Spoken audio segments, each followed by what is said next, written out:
حمد و ثنا اللہ وحدہ لا شریک کے لیے، درود و سلام سید الانبیاء جناب محمد رسول اللہ صلی اللہ علیہ وسلم کی ذات گرامی پر۔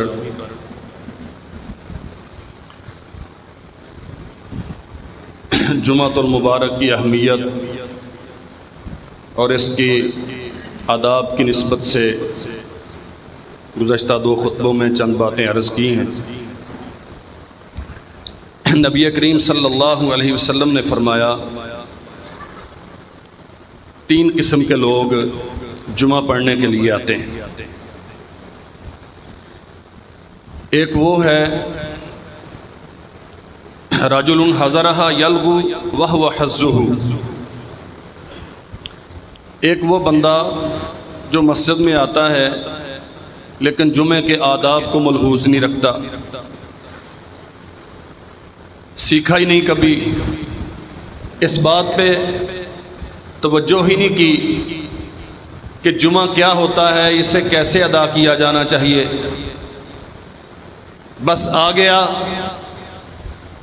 ادھر ادھر کہیں ٹیک لگا کے بیٹھ گیا، سونے لگ گیا، بار بار موبائل دیکھتا رہا، بار بار گھڑی دیکھتا رہا۔ یلغو فضول کام کرتا ہے، اور یہ جو لفظ ہے نا لغو، فضول کام، رسول اللہ صلی اللہ علیہ وسلم نے خطبہ دیا، ایک صحابی نے دوسرے سے دوران خطبہ یہ بات پوچھی کہ اللہ کے نبی نے ابھی جو قرآن مجید کی آیت تلاوت کی ہے اس کا شان نزول یہ ہے نا، بس اتنی بات کی۔ جس سے پوچھا گیا وہ چپ رہا۔ جمعے کے بعد اس نے کہا قد لغوتا، تو نے اپنا جمعہ برباد کر لیا۔ بات سمجھیں ذرا اچھی طرح، واللہ اس بندے سے بیوقوف اور کوئی نہیں ہو سکتا جو گھنٹہ نکالتا ہے، کام کاج چھوڑا، کاروبار چھوڑا، گھر بار چھوڑا، مسجد میں آیا ہے جمعے کے لیے لیکن واپس گیا ہے جمعے کے بغیر ہی، تو اسے توجہ کرنی چاہیے۔ وہ اس قدر محروم اور اس قدر خالی دامن کیوں گیا، اتنا حرمہ نصیب کیوں ہے، اتنا بدقسمت کیوں ہے؟ یہ انسان کی اپنی کمائی ہے۔ فرمایا رسول اللہ صلی اللہ علیہ وسلم نے من حضرہ یلغو فہو حظہ، جو مسجد میں آیا اور اس نے آ کے امام کے ممبر پہ بیٹھ جانے کے بعد خطبہ شروع کر دینے کے بعد لغو کام کیا، فضول حرکت کی، فَهُوَ حَظُّهُ، اللہ کے نبی فرماتے ہیں اسے یہی اس کی فضول کام ہی ملے گا، جمعہ نہیں اسے ملے گا۔ یہ ایک قسم ہے لوگوں کی۔ اور دوسرا وَرَجُلٌ حَضَرَهَا يَدْعُو، اللہ اکبر، وہ آیا ہے، ایک آدمی ہے وہ مسجد میں آیا ہے دعا کرنے کے لیے، کوئی ضرورت ہے، کوئی حاجت ہے، پریشانی ہے، خواہش ہے، وہ آ کے دعا کرتا ہے۔ نبی کریم صلی اللہ علیہ وسلم نے فرمایا اللہ ذوالجلال والاکرام سے مانگتا ہے ان شاء اعطاہ و ان شاء منعہ، وہ مالک ہے، اس کے اختیار میں ہے، چاہے تو اس کی طلب اسے دے دے، چاہے تو نہ دے۔ تیسرا آدمی ہے وَرَجُلٌ حَضَرَهَا بِإِنصَاتٍ وَسُكُوتٍ، یہی کام ہمارے لیے مشکل ہے، یہی وہ غلطی ہے جس سے ہم اپنی آمد و رفت، یہاں صرف کردہ وقت، محنت مشقت، گھر بار کو، کاروبار کو ترک کرنا سارا برباد کر لیتے ہیں۔ فرمایا رسول اللہ صلی اللہ علیہ وسلم نے وَرَجُلٌ حَضَرَهَا بِإِنصَاتٍ وَسُكُوتٍ، انتہا درجے کی توجہ اور خاموشی کے ساتھ بیٹھنے والا، قطعی طور پہ ادھر ادھر اس کی کوئی توجہ نہیں ہے، اسے نہیں فکر موبائل پہ کالیں کتنی آ گئی ہوں گی، میسیجز کتنے، میں نے کتنی بار دیکھا میرے سامنے بیٹھ کے موبائل نکال کے دیکھ رہے ہوتے. مسئلہ سمجھ، واللہ ہم اس لاپرواہی سے اتنے بڑے بڑے نقصان کرتے ہیں جس کی حد کوئی نہیں. آپ مسجد میں آئے، آپ نے اپنا ٹائم ضائع کر لیا. اب جمعے کے لیے آئے تھے لیکن جمعے سے خالی واپس گئے. نہیں دیکھیں گے اس مصیبت کو تو کیا فرق پڑتا ہے؟ دیکھ کے کون سا ایسا کام تھا جو آپ نے کر لیا، بغیر دیکھے آپ نہیں کر سکتے تھے. یہ ٹائم اللہ ذوالجلال والاکرام کے لیے، اور اللہ آپ سے پوری توجہ چاہتا ہے. محمد الرسول اللہ صلی اللہ علیہ وسلم نے فرمایا جب تک بندہ اللہ کی طرف متوجہ رہتا ہے اللہ بندے کی طرف متوجہ رہتا ہے. جب بندہ اللہ سے توجہ ہٹا کے کسی اور طرف کر لیتا ہے اللہ بھی اپنی توجہ ہٹا لیتا ہے. کیوں نہیں ہے ہمارے پاس علم؟ ہم کیوں مسئلے نہیں سمجھتے؟ ایک ہی مسئلہ بارہا جو منبر پہ بیان کیا جاتا ہے، سالوں کے بعد بھی ہمیں اس کی حقیقت کا علم نہیں ہوتا. یہ نتیجہ ہے ہماری اس بے پرواہی کا، عدم توجہی کا. فرمایا وَرَجُلٌ حَضَرَهَا بِإِنصَاتٍ وَسُكُوتٍ وَلَمْ يَتَخَطَّ رَقَبَةَ مُسْلِمٍ. وہ مسجد میں آیا ہے پوری توجہ کے ساتھ، خاموشی کے ساتھ، عین انہماک کے ساتھ خطیب کی بات سنتا ہے. وَلَمْ يَتَخَطَّ رَقَبَةَ مُسْلِمٍ. جب آیا ہے تو گردنیں نہیں پھلانگی. گردنیں پھلانگنا کیا ہوتا ہے؟ آیا بعد میں ہے، کوشش پہلی صف میں آنے کی، کسی کے پاؤں پہ ہاتھ رکھے گا، کسی کے کندھے کو پھلانگے گا، ادھر ادھر دھکے دیتا ہوا آگے آئے گا. یہ جائز نہیں ہے، حرام ہے. محمد الرسول اللہ صلی اللہ علیہ وسلم نے منع کیا. لیکن اس کے لیے یہ بھی ضروری ہے جو پہلے آتے ہیں وہ پہلی صفوں میں بیٹھیں. پہلے آنے والے بیچارے مزدوروں کی طرح اپنے اپنے کونے کھدرے تلاش کر کے، کوئی اس دیوار کے لگا، کوئی اس دیوار کے ساتھ لگا، کوئی اس دیوار. جب آگے جگہ خالی ہے تو پیچھے والا تو گردنیں پھلانگے گا. تو پھر اس کا گناہ ان کے کھاتے میں ہے جو آئے ٹائم سے ہیں بیٹھے پیچھے. وَلَمْ يَتَخَطَّ رَقَبَةَ مُسْلِمٍ وَلَمْ يُؤْذِ أَحَدًا. کسی کو اذیت نہیں دیتا، اپنی حرکت سے، اپنی زبان سے، اپنے عمل سے. نہ آتے ہوئے نہ سلام پھرا اور اگلی صفوں سے اٹھ کے بھاگے. پیچھے کوئی سنتیں پڑھ رہا ہے کوئی پرواہ نہیں، کسی کو گھٹنا مار رہے ہیں کوئی مسئلہ نہیں، کسی کو دھکا دے رہے ہیں کوئی فکر نہیں اس بات کی. نہیں میرے عزیز بھائیوں، وہ بندہ جس کا جمعہ اللہ کی بارگاہ میں مقبول ہے، جو آیا اور واپس جمعے کا ثواب لے کے لوٹا، اس کے لیے محمد الرسول اللہ صلی اللہ علیہ وسلم نے یہ شرطیں بیان کی. خاموشی اور توجہ، گردنیں نہ پھلانگنا، وَلَمْ يُؤْذِ أَحَدًا، کسی کو تکلیف نہ دینا. فرمایا نبی رحمت صلی اللہ علیہ وسلم نے یہ بندہ آئے گا تو جمعے کا ثواب لے کے واپس جائے گا. اور اللہ ذوالجلال والاکرام اس کے لیے اس کے جمعے کو آئندہ جمعے تک کے لیے گناہوں سے کفارہ بنا دیں. فرمایا من اغتسل یوم الجمعۃ غسل الجنابہ، جس نے جمعے کے دن ویسا ہی غسل کیا جیسے جنبی آدمی غسل کرتا ہے. طہارت کریں گے، اس کے بعد وضو کریں گے، سر کے مسے تک، ہاں بازو دھونے تک، اس کے بعد پانی ہاتھ گیلا کر کے سر کا خلال کریں گے، پھر 3 چلو دونوں ہاتھوں کے بھر کے سر پہ ڈال کے اچھی طرح ملیں گے، پھر پورے جسم پہ پانی بہائیں گے اور آخر میں پاؤں دھوئیں گے.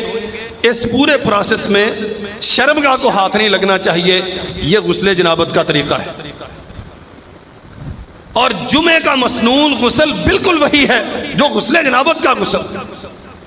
محض نہانا، محض پانی بہانا، محض جسم کی راحت کے لیے یا میل دور کرنے کے لیے تالاب میں کود جانا یا شاور کے نیچے کھڑا ہونا، یہ غسل جمعہ نہیں ہے. غسل جمعہ غسل فرض کی ترتیب کے ساتھ کیا جاتا ہے، اگرچہ یہ فرض نہیں ہے، مستحب ہے۔ پچھلے جمعے اس پہ میں بات کر چکا ہوں، رسول اللہ صلی اللہ علیہ وسلم نے بہت تاکید فرمائی جمعے کے غسل کے لیے، لیکن عبداللہ ابن عمر اور دیگر صحابہ کرام بیان کرتے ہیں کہ ہم بسا اوقات نہیں بھی کرتے تھے، تو اس کا یہ معنی ہے کہ غسل جمعہ واجب نہیں ہے، فرض نہیں ہے، البتہ تاکید ضرور ہے، لیکن جب بھی آپ کریں گے غسل فرض کے طریقے پر۔ فرمایا رسول اللہ صلی اللہ علیہ وسلم نے ثم راح، پھر وہ گھر سے چلا مسجد کی طرف آیا، فکأنما قرب بدنہ، اور سب سے پہلے مسجد میں پہنچ گیا تو اللہ ذوالجلال والاکرام نے اس کے لیے اتنا ثواب لکھا ہے، اضافی ثواب۔ ایک بات سمجھ لیں، خطبہ شروع ہونے سے جماعت ختم ہونے تک کا ثواب الگ ہے، اس سے پہلے آنے والوں کے لیے اعزازی ڈگریاں ہیں، جلدی آئیں اس کے لیے جو سب سے پہلے آیا فَكَأَنَّمَا قَرَّبَ بَدَنَا، ایک گائے کی قربانی کا ثواب ہے۔ جو دوسری گھڑی میں آیا، ہاں قَرَّبَ بَدَنَا، ایک اونٹ کی قربانی کا ثواب ہے۔ جو اس کے بعد آیا فرمایا اس کے لیے ایک گائے کی قربانی کا ثواب ہے۔ جو اس کے بعد آیا اس کے لیے بکرے کی قربانی، حتیٰ کہ مرغا قربان کرنا، حتیٰ کہ انڈا اللہ کے رستے میں پیش کرنا۔ فرمایا محمد کریم صلی اللہ علیہ وسلم نے جتنی جلدی آؤ گے اتنا ہی زیادہ ثواب ہے۔ لیکن جو بات میں نے پہلے عرض کی، بِإِنْصَاتٍ وَسُكُوتٍ وَلَمْ يَتَخَطَّ رَقَبَةَ مُسْلِمٍ وَلَمْ يُؤْذِ أَحَدًا، توجہ اور انہماک بھی ہو، کسی کی گردنیں بھی نہ پھلانگے، کسی کو اذیت بھی نہ دیں، ٹائم سے آ جائیں 10 بجے اور آ کے چگلیاں شروع کر دیں، 11 بجے پہنچ کے مسجد میں لیکن دوسروں کے لیے باعث آزار بنے، اس سے کچھ فائدہ نہیں ہے۔ مسجد میں جلدی آنا ہی مقصود نہیں ہے، اس جلدی آمد کے ساتھ انسان کی تربیت مقصود ہے۔ وہ دیکھے کر کیا رہا ہے اللہ کے گھر میں بیٹھ کے، نوافل پڑھے، ذکر اذکار کرے، قرآن مجید کی تلاوت کرے، استغفار کرے، دعا کرے، نبی رحمت صلی اللہ علیہ وسلم پر درود پڑھے، خیر کا کام کرے، تو یہ فائدہ مند چیز ہے۔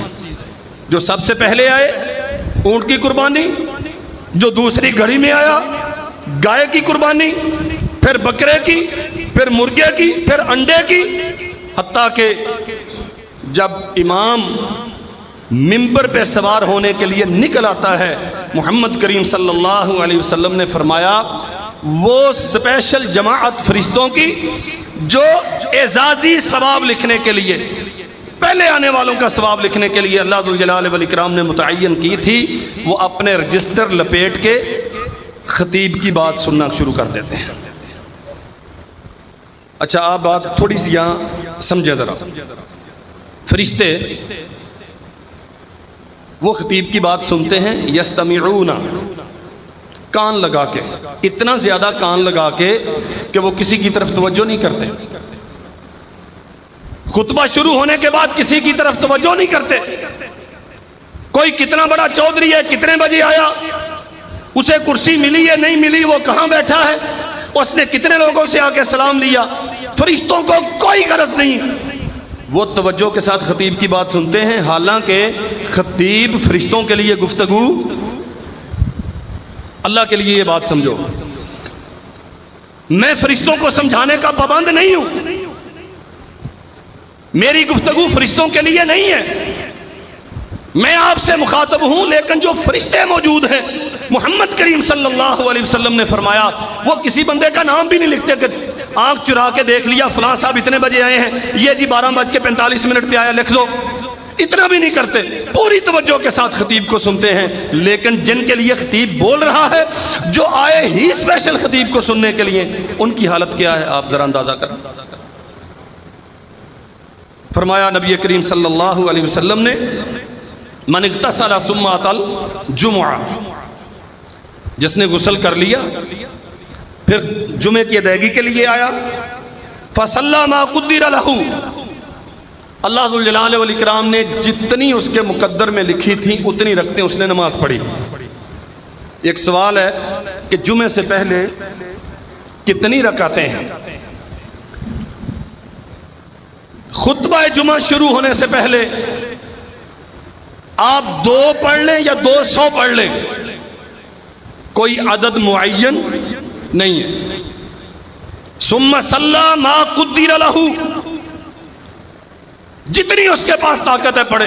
آپ 9 بجے آ جائیں، امام کے منبر پہ آنے سے پہلے پڑھتے رہیں، جتنا زیادہ پڑھیں گے اتنا زیادہ ثواب ہے۔ لیکن اگر امام کے منبر پہ بیٹھنے کے بعد آپ آتے تو پھر 2 رکعتیں پڑھنا ضروری ہے۔ محمد رسول اللہ صلی اللہ علیہ وسلم نے جو بغیر 2 رکعتیں پڑھے بیٹھا، اسے کہا اصلے، کیا تو نے نماز پڑھی؟ اس نے کہا نہیں۔ فرمایا قم فصلی رکعتین، اٹھ کے 2 رکعتیں پڑھ، فلیتخفف فیہما، لیکن چھوٹی پڑھنی ہے، ذرا لمبی نہ شروع کر کے بیٹھ جانا۔ اچھا یہاں بھی مسئلہ سمجھے ذرا، چھوٹی کیوں پڑھنی؟ جی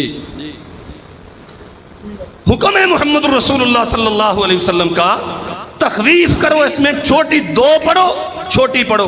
کس لیے؟ تاکہ آپ گفتگو سن کے کچھ سیکھ سکیں۔ اس کا معنی یہ ہے کہ لمبی نماز کے عوض خطبہ چھوڑنا بھی رسول اللہ نے پسند نہیں کیا۔ کہاں یہ کہ آپ نیچے بیٹھ کے موبائل سے کھیلتے رہیں، ادھر ادھر باتیں کرتے رہیں، ہر آنے والے کو ویلکم کرتے رہیں، لوگوں سے سلام لیتے رہیں۔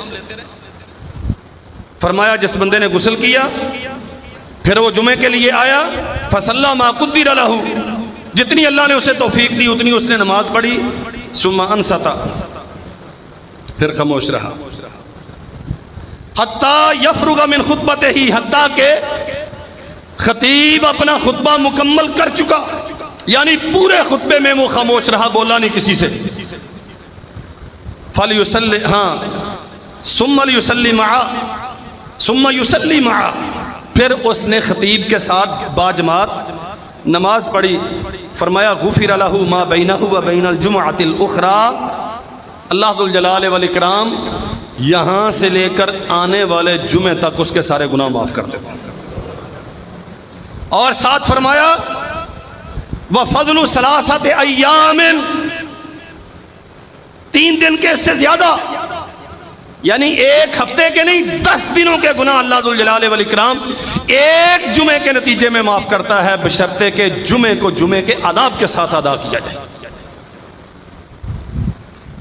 اور فرمایا من اغتسل یوم الجمعہ، من غسل یوم الجمعۃ واغتسل ثم بکر وابتکر، جس نے اچھی طرح غسل کیا، جس نے جمعے کا غسل اچھی طرح کیا۔ یہ بات یاد رہے، یہ جو فضائل آپ سن رہے ہیں یہ ان کے لیے ہے جو اچھی طرح غسل کرتے، صاف ستھرا لباس پہنتے، جمعے کے آداب کو ملحوظ رکھتے ہوئے ٹائم سے مسجد میں آتے اور اطمینان کے ساتھ سنتے ہیں۔ مسئلہ طبیعت کے خلاف بھی ہو تو سنتے ہیں، اور زیادہ تر مسائل ہماری طبیعتوں کے خلاف ہی ہوتے ہیں۔ ہم سہولتوں کے عادی ہیں، جسم راحت کا متلاشی ہے۔ اب کسی کو کہہ دیا جائے کہ آپ ٹیک چھوڑ کے بیٹھ جائیں تو اس کی طبیعت پہ تو گراں گزرتا ہے، اے بابا موج نہ لیٹیا سی، اے مولوی صاحب نے اٹھاتا۔ یہ مسائل ہماری طبیعتوں میں گراں ہی گزرتے ہیں۔ لیکن میری بات یاد رکھو میرے بھائیوں، اچھا طبیب اور آپ کا خیر خواہ ڈاکٹر وہ ہے جو آپ کا مرض دیکھ کے آپ کو اس کا علاج تجویز کرتا ہے، چاہے دوائی کڑوی ہو۔ شوگر کے مریض کو کبھی چینی نہیں کھلائی جاتی۔ آرام طلب معاشرے کو مزید لوریاں دے کے سلانا، یہ ظلم ہے اس معاشرے پر بھی اور شریعت کے قانون پر بھی۔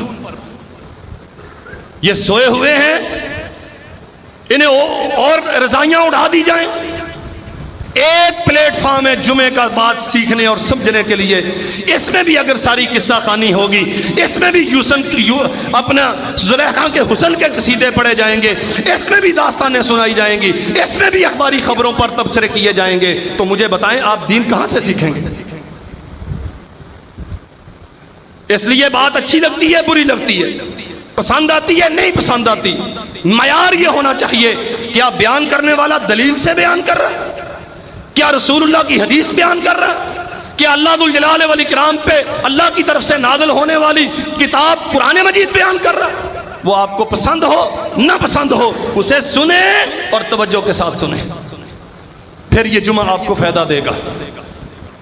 اور اگر یہ فارمیلٹی ہے، آ گئے بیٹھ گئے، کچھ سوتے رہے، کچھ اونگتے رہے، کچھ ادھر ادھر دیکھتے رہے، ٹائم پورا ہو گیا، 1 منٹ سوئی مقررہ وقت سے آگے ہوتی ہے تو آدھے سے زیادہ نگاہیں وہاں ہوتی. ہم نہیں سمجھتے یہ بات کہ یار یہ کلمہ مکمل ہو جائے گا تو مولوی ہم سے زیادہ ذمہ دار ہے، وہ چھوڑ دے گا اسے. وہی لوگ یہاں سے اٹھ کے وہاں بازار میں کھڑے ہو کے 20 منٹ ایک دوسرے کا حال احوال پوچھتے ضائع کر دیں گے، کسی کو کوئی مسئلہ نہیں بنتا. فرمایا من غسل واغتسل ثم بکر وابتکر، اچھی طرح غسل کرنے والا، بکر صبح دم کمر کس لینے والا، کیا ٹائم سے جا کے جمعہ ادا کرنا ہے، وابتکر اور اول وقت میں جمعے میں پہنچتا ہے، آخر میں نہیں آتے، ٹائم سے آتے ہیں، پہلے پہنچتے ہیں خطیب سے. اور فرمایا نبی علیہ السلام نے ومشا، پیدل چل کے آنے والا. یہ اعزازات ہیں، یہ شرف و فضل ہے، لیکن اللہ ذو الجلال والاکرام نے اس کے لیے کچھ شرائط طے کی. تمہیں یہ عزت ملے گی لیکن اس کے لیے کچھ محنت چاہیے. اچھی طرح وضو کرنے والا، اول وقت میں آنے والا، ومشا ولم یرکب، سواری پہ نہیں آیا، پیدل چل کے آیا ہے. بدنا من الامام،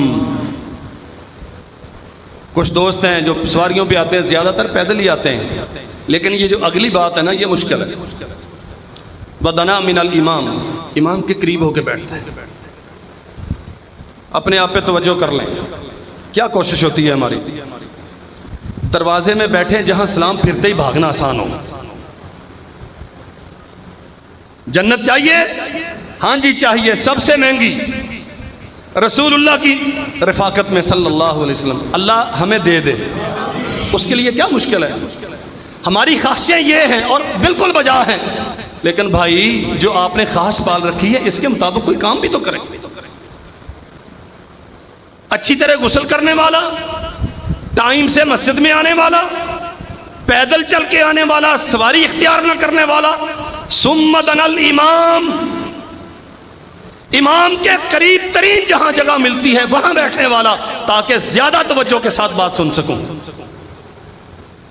اللہ اکبر. فاستمع، استماع، ہماتن گوش، پوری توجہ، آپ کی نگاہیں، آپ کے کان، آپ کا سارا جسم، پوری طاقت آپ کی سماعت میں سمٹ آئی اور پورے انہماک کے ساتھ آپ خطیب کی بات سن رہے ہیں. اسے استماع کہتے ہیں. ولم یلغو، فضول کام نہیں کرتا. کان لہ بکل خطوۃ عمل سنۃ اجر صیامها وقیامها. اللہ کی قسم اتنا بڑا اجر ہے. فرمایا محمد کریم صلی اللہ علیہ وسلم نے وہ جو اپنے گھر سے یا دکان سے، کاروبار سے، جہاں سے بھی وہ پیدل چل کے مسجد میں آیا ہے، جو ان شرطوں کے ساتھ جمعہ ادا کرے گا، اللہ اس کے ہر قدم کے بدلے میں 1 سال کے قیام کے برابر اور 1 سال کے روزوں کے برابر اجر عطا کرے گا. آپ تصور کرتے ہیں کتنی بڑی بات. یہ جو 45 منٹ ہے نا، 1 گھنٹہ، یہ ویسے گزارنا جیسے رسول اللہ صلی اللہ علیہ وسلم نے حکم دیا. آکے جو سلام کہتا ہے اسے مت جواب دیں، جو ہاتھ بڑھاتا ہے نظریں پھیر لیں، مت اس سے مصافحہ کریں. جو ساتھ بیٹھ کے موبائل سے کھیلتا ہے اس کی طرف مت دیکھیں. بچوں کو نہ لے کے آیا کریں جو تنگ کرنے والے ہیں، تاکہ بچوں میں آپ کو مشغول نہ ہونا پڑے. غسل کریں اچھی طرح، ٹائم سے آئیں، پیدل چل کے آئیں، خطیب کے قریب ہو کے بیٹھیں، توجہ کے ساتھ سنیں، کوئی لغو کام نہ کریں. محمد الرسول اللہ صلی اللہ علیہ وسلم فرماتے ہیں جس نے ایک جمعہ ان شرطوں کے ساتھ پڑھ لیا 1 سال کے قیام و صیام کا ثواب اللہ ذوالجلال والاکرام اسے عطا کریں. یوں دلوں کی طہارتیں ہوتی ہیں. یہ عبادات ہیں جو انسان پہ اثرات چھوڑتی ہیں، جو معاشروں کو تبدیل کرتی ہیں. آگے بیٹھے رہے، ادھر ادھر دیکھتے رہے. صحابہ کرام بیان کرتے ہیں ہم مسجد کے جس حصے میں بھی بیٹھتے تھے ہماری توجہ خطیب کی طرف ہوتی تھی. اور صحابہ کرام کیسے سنتے تھے؟ جنہوں نے رسول اللہ صلی اللہ علیہ وسلم سے سیکھا ہے نا، وہ استاد کے سامنے شاگرد بن کے بیٹھے. وہ مولوی نو کنڈ کر کے نہیں بہندے سی بہنا پہلی صف سے منہ باہر نو. جس کونے میں بھی بیٹھے ہیں منہ خطیب کی طرف، اور بیٹھتے یوں کہ اگر سر بھی ہلا تو اوپر جو طوطا بیٹھا ہوا ہے اڑ جائے گا. اتنی توجہ کے ساتھ بیٹھتے کہ اپنا سر تک نہیں ہلاتے تھے. اور واللہ میں حیران ہوتا ہوں، سنن نسائی میں، ابو داؤد میں حدیث ہے، صحابہ کرام بیان کرتے ہم ایک جنازے کے ساتھ گئے. ابھی قبر کی تیاری میں تھوڑی دیر تھی. نبی کریم صلی اللہ علیہ وسلم وہاں بیٹھ گئے، ہم بھی آپ کے ارد گرد بیٹھ گئے، اور ہم آپ کی باتیں اتنی توجہ سے سن رہے تھے کہ اگر سر ہلایا تو سر پہ بیٹھے ہوئے پرندے اڑ جائیں گے. قبرستان میں جمعہ نہیں تھا، وہاں بولنا منع نہیں کیا گیا، وہاں ہلنے جلنے سے روکا نہیں گیا، ادھر ادھر دیکھنے سے پرہیز کا کوئی حکم نہیں ہے. قبرستان میں بیٹھ کے ایک عام گفتگو نبی رحمت صلی اللہ علیہ وسلم کی اتنی توجہ کے ساتھ سنتے ہیں کہ سر تک نہیں ہلاتے. اور میرے بھائیوں، ہم یہاں سو سو کے ٹکرے مار مار کے پورے جمعے کا تماشا بنا دیتے ہیں. ایک عام مجلس جس میں یہ پابندیاں نہیں ہیں، اور جمعے کا خطبہ جس میں اتنی پابندیاں ہیں. آپ تصور کر سکتے ہیں صحابہ کرام کیسے بیٹھتے ہیں؟ اتنی توجہ کے ساتھ بیٹھتے تھے تو علم حاصل کرتے تھے، اتنی توجہ سے بیٹھتے تھے تو تزکیہ نفس ہوتا، اتنے انہماک سے سنتے تھے تو اللہ ذوالجلال والاکرام ان کے دلوں کو زنگ سے صاف کرتا تھا. جیسے آئے تھے ویسے چلے گئے. خطیب نے کہا کیا، موضوع کیا تھا، بیان کیا ہوا، اس بات سے پہلے کیا تھی، اس کے بعد کیا تھی. واللہ میرے سامعین کی اکثریت ان لوگوں پر مشتمل ہے، اگر ان سے جمعے کے بعد پوچھ لیا جائے نا کہ آج بیان کیا ہوا ہے، شاید موضوع بھی بیان نہ کر سکے، کہہ ہی نہ سکے کہ یہ مسئلہ بیان ہو. پتہ نہیں جی آئے سی مولوی صاحب نے ماشاءاللہ تقریر کی تھی چنگی سی، آج 5 منٹ زیادہ لاتے بھائی چل رہے ہیں اٹھ کے. جمعہ اس لیے نہیں آتا. نبی کریم صلی اللہ علیہ وسلم نے فرمایا من اغتسل یوم الجمعۃ ومس من طیب، جو بندہ جمعے کے لیے غسل کرتا ہے ومس من طیب، اور خوشبو لگاتا ہے. یہ آداب ہیں جمعے کے، سمجھیے ذرا انہیں. اللہ ذوالجلال والاکرام نے اگر آپ کو وسعت دی ہے تو خوشبو لگائیں. حتیٰ کہ رسول اللہ صلی اللہ علیہ وسلم نے فرمایا اگر تیرے اپنے پاس نہیں ہے تو گھر والی سے لے کے لگا لے. بس سرخی نہ لاؤں لگ جائے مولوی صاحب نے کہا گھر والی کو لے کے لا لی.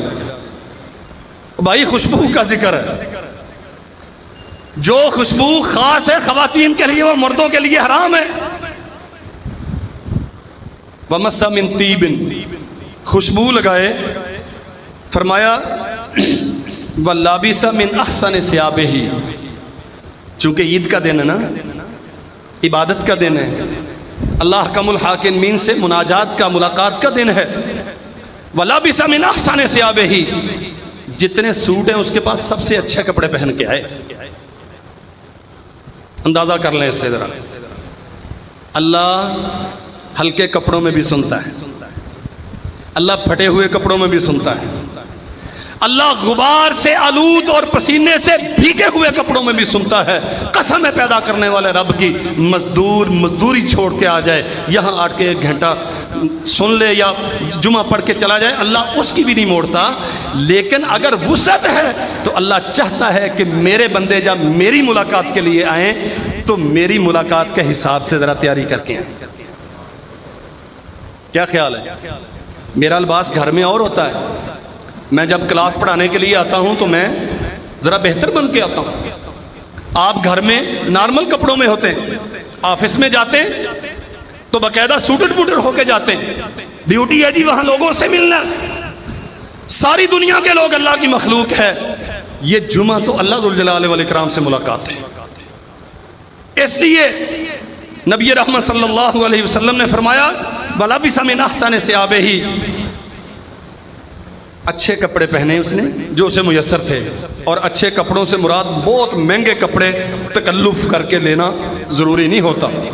کپڑے صاف ہیں, دھلے ہوئے ہیں, استری کیے ہوئے ہیں, سر پہ تیل لگا لیا ہے اگر میسر ہے, اللہ نے توفیق دی ہے, آپ نے خوشبو لگا لی ہے, یہ بہترین کپڑے. اللہ کو قیمت سے غرض نہیں ہے, اللہ ذوالجلال والاکرام کو قیمت سے غرض نہیں ہے, آپ کی طہارت سے غرض ہے.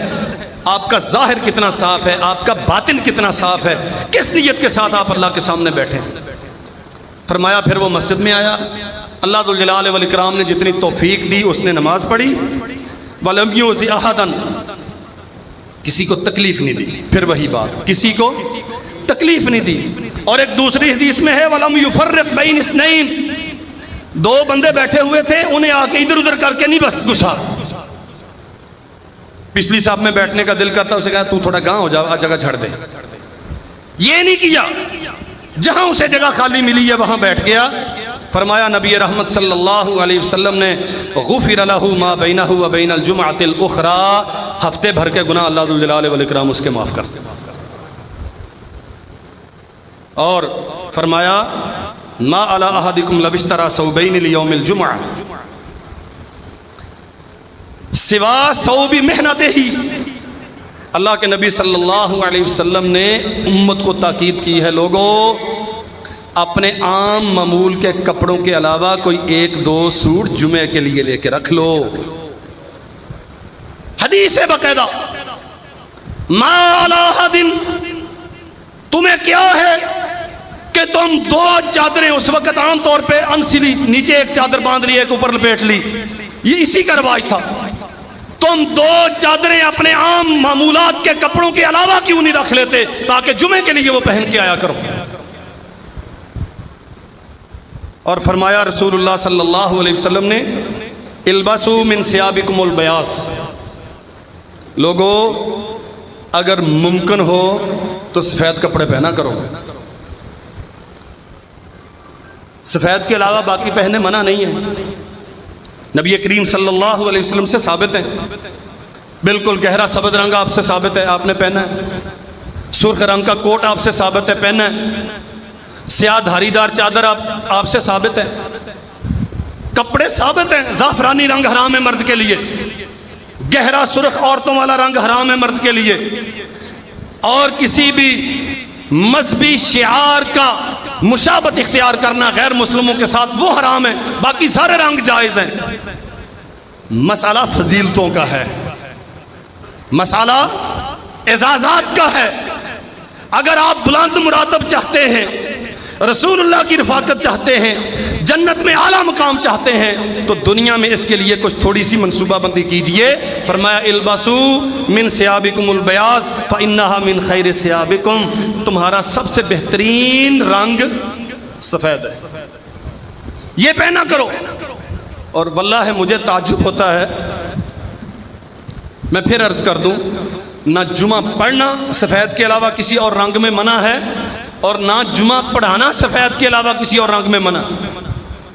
لیکن سنت یہ ہے, رسول اللہ کی پسند یہ ہے. کتنے لوگ ہیں باقاعدہ آج کل فیس بک پہ کون سا کلر زیادہ فیمس ہے, میری تصویر کس کلر میں زیادہ اچھی آتی ہے, یہ سوچ کے ماشاءاللہ خطبہ اپنے لباس انتخاب کرتے ہیں, اور یہی سوچ کے ہم لباس بناتے ہیں. میری جلد پہ یہ زیادہ سوٹ کرتا ہے، مجھے یہ رنگ زیادہ اچھا لگتا ہے. اچھا بھی رسول اللہ صلی اللہ علیہ وسلم کو کون سا زیادہ رنگ اچھا لگتا ہے؟ کوئی پرواہ نہیں اس کو. فرمایا تمہارا سفید رنگ سب سے بہترین ہے، اسے پڑھو، اسے اختیار کرو. وَكَفِّنُوا فِيهَا مَوْتَاكُمْ، اور اگر ممکن ہو تو اپنی میتوں کو کفن بھی سفید میں دیا کرو. اللہ اکبر. یہ تو ہم کر لیتے ہیں. چلیں دوران خطبہ، ٹائم ہو گیا بھائی صاحب، ٹائم ہو گیا. دوران خطبہ کوئی بندہ آ جائے، خطیب شرعی طور پہ یہ اختیار رکھتا ہے اسے مخاطب کرنے کا، لیکن مقتدیوں کو بولنے کی اجازت، نہ آپس میں بات کرنے کی، نہ ادھر ادھر سلام دعا کرنے کی. میں دلیل عرض کرتا ہوں. ایک آدمی مسجد میں داخل ہوا، صراحت موجود ہے سنن نسائی میں اور حدیث کی کتابوں میں، بڑا مفلوق الحال بیچارہ، پرانے پھٹے کپڑے اور غربت اس سے ٹپک رہی تھی. آ کے بیٹھ گیا. نبی کریم صلی اللہ علیہ وسلم نے فرمایا اصلی، نماز پڑھی ہے؟ اللہ کے نبی نہیں پڑھی. فرمایا کھڑے ہو، صلی رکعتین، 2 رکعتیں پڑھ پھر بیٹھنا ہے. اور سیدنا سلیق غطفانی رضی اللہ عنہ یہ ایسے ہی بیٹھ کے بغیر نماز پڑھے. محمد رسول اللہ صلی اللہ علیہ وسلم نے اسے حکم دیا قم فرکع رکعتین وتجوز فیہما، اٹھ 2 رکعتیں پڑھ کے بیٹھ، لیکن ہلکی پڑھنا ذرا. اور یہی بندہ جو مفلوق الحال مسجد میں آیا، تفصیل موجود ہے سنن نسائی میں، نبی کریم صلی اللہ علیہ وسلم نے اسے 2 رکعتیں پڑھائیں، پھر بٹھا دیا.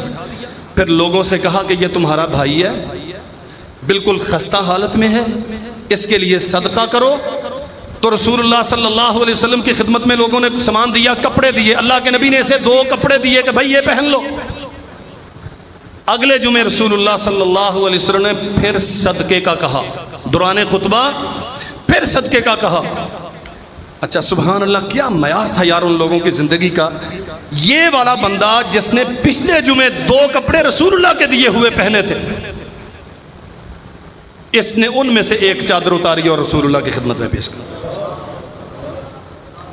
تو نبی کریم صلی اللہ علیہ وسلم نے اسے تنبیہ کی، اللہ کے بندے پچھلے جمعے تیرے لیے تو میں نے لوگوں سے سوال کیا تھا، چل اٹھا اپنی چادر اور جا کے پہن لے. میں مسئلہ بھی آپ کو سمجھ آ گیا، لیکن یہ بھی ساتھ عرض کرنا چاہتا ہوں، میں کبھی اگر آپ سے سوال کرتا ہوں نا، میری جگہ پہ کوئی بھی خطیب سوال کرتا ہے تو یہ حق ہے، خطیب کا یہ حق ہے کہ وہ لوگوں کو متوجہ رکھے اور ان کی اصلاح کر کے رکھے. اور محمد رسول اللہ صلی اللہ علیہ وسلم نے فرمایا اگر دوران خطبہ کسی کو نیند آنے لگ جائے تو وہ اپنی جگہ چینج کر لے، وہاں سے اٹھ کے دوسری جگہ پہ چلا جائے تاکہ اپنا جمعہ برباد نہ کرے. اور آخری بات عرض کرتا ہوں، اللہ کے نبی صلی اللہ علیہ وسلم نے دیکھا ایک آدمی آیا بعد میں اور گردنیں پھلانگ کے آگے آ رہا ہے. رسول اللہ صلی اللہ علیہ وسلم نے اسے حکمن کہا اجلس، بیٹھ جا، فقد ازیتا، تو لوگوں کے لیے تکلیف کا باعث بن رہا ہے. اللہ ذوالجلال والاکرام ہمیں سمجھنے کی توفیق عطا فرمائے. وآخر دعوانا الحمدللہ.